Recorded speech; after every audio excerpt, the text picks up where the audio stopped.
പരിശുദ്ധമായ റമദാൻ കഴിഞ്ഞ് പെരുന്നാൾ വന്നെത്തി. എന്നാൽ ഇക്കഴിഞ്ഞ ചെറിയ പെരുന്നാൾ ദിവസം അജ്മലിന് അവന്റെ ജീവിതത്തിൽ മറക്കാൻ പറ്റാത്ത ഒരു പെരുന്നാളാണത്. പുതിയ ഡ്രസ്സെല്ലാം വാങ്ങിച്ച് അവന് പെരുന്നാളിടാൻ വേണ്ടിയിട്ട്. എന്നാൽ പെരുന്നാൾ ദിവസം അവനക്ക് വിധിച്ച വിധി മറ്റൊന്നായിരുന്നു. പുതിയ ഡ്രസ്സും ഇട്ട് രാവിലെ പള്ളിയിലേക്ക് പോകാൻ ഇറങ്ങുന്ന സമയത്താണ് അജ്മലിന് ഒരു കോള് വരുന്നത്.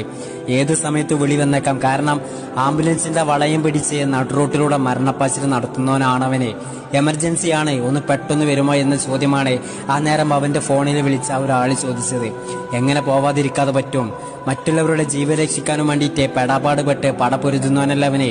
പെരുന്നാൾ നിസ്കാരത്തിന് പോകാൻ ഒരുങ്ങി അവന് നേരെ പോയത് ആംബുലൻസ് എടുത്ത് രോഗിയെ എടുക്കാൻ വേണ്ടിയിട്ട് രോഗിന്റെ വീട്ടിലേക്ക്, അതും പുതുപുത്തൻ പെരുന്നാൾ ഡ്രസ്സില്. പെരുന്നാൾ നിസ്കാരം അവനക്ക് കിട്ടിയിട്ടില്ല. ഇക്കഴിഞ്ഞ ചെറിയ പെരുന്നാൾ നിസ്കാരം നിസ്കരിക്കാനേ അവനെ കൊണ്ട് പറ്റിയിട്ടില്ല. എന്നാലും ഇക്കഴിഞ്ഞ ചെറിയ പെരുന്നാൾ ഒരു മനുഷ്യന്റെ ജീവൻ രക്ഷിക്കാനേ അവനെ കൊണ്ട് സാധിച്ചു. അതിന് മുത്തുമണി വിധിച്ചത് പടച്ചോന് നിന്നെയാടാ. പെരുന്നാൾ നിസ്കാരം നിനക്ക്